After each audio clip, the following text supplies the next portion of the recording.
Good morning everyone. আজকে বুধবার আর আমি আজ বাড়িতে আছি কারণ শরীরটা খুবই খারাপ। গাটা ভীষণ ম্যাচ করছে আর গোটা স্কিনে এরকম র্যাশ বেরিয়েছে, কেন হচ্ছে আমি জানি না, আর ভগবানই জানে। আমার সাথে সাথে অর্ঘরও প্রচণ্ড শরীরটা খারাপ, ওর তো জ্বরই হয়েছে আর প্রচণ্ড ঠান্ডাও লেগে গেছে। ও শুয়ে আছে একটু ঘরে। আর একটু আগে আমার বন্ধু মানে মৌ আমাকে কল করেছিল যে ও আজকে রাতেবেলা কিছু কাজের জন্য এয়ারপোর্ট 2 নম্বরে আসছে। তো যেহেতু ও অনেক দিন বাদে এখানে আসছে, তো ওকে আমি বললাম যে রাতেবেলা ডিনারটা আমার এখান থেকেই করে যাবি। তো মৌ সানিকে এর আগে আমার ব্লগে আর কি তোমরা বহুবার দেখেছো। মৌ তো ক্লাস 11 থেকে আমার বন্ধু। তো মৌ, সানি, সায়ন্তী আমরা খুব ক্লোজ ফ্রেন্ডের মধ্যে পড়ি। তো সেই আজকে সানি আর মৌ আসছে। তো দেখি ঘরে কি আছে, কি একটু রাতের জন্য বানানো যায় স্পেশাল কিছু।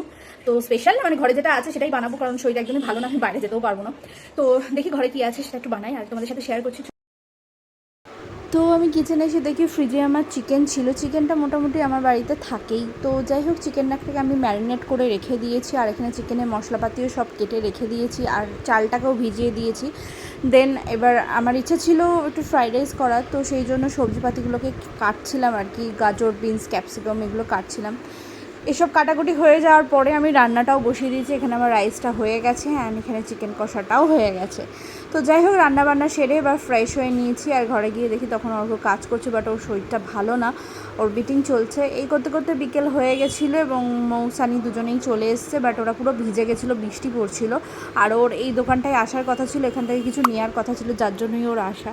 তো যেহেতু বৃষ্টিতে ভিজে গেছিলো, এসে বলে একটু চা খাবো, সেই জন্য একটু চা করেছিলাম অ্যান্ড তারপর ডিনারটাও সার্ভ করে দিয়েছি।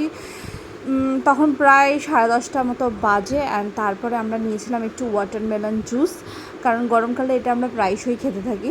তো যাই হোক, এইসব খাওয়া দাওয়া করেছি। তারপরে মহারানীর মনে পড়েছে যে খেতে খেতে ওনার নোখটা খুব হলুদ হয়ে গেছে, খুব কষ্ট করে নেল আর্ট করেছিল। তো তারপর সেগুলো তোলাফোলা করে দেন ওরা বেরিয়ে পড়েছে বাড়ি যাওয়ার উদ্দেশ্যে। তখন প্রায় 11:30 বাজে। আর চলো, এইভাবে কাটলো আজকে আমার দিনটা। আর তোমরা কে কেমনভাবে কাটালে সেটা জানিও। আপাতত টাটা সবাইকে, আসছি কোনো পরবর্তী নেক্সট ভিডিও নিয়ে। টাটা।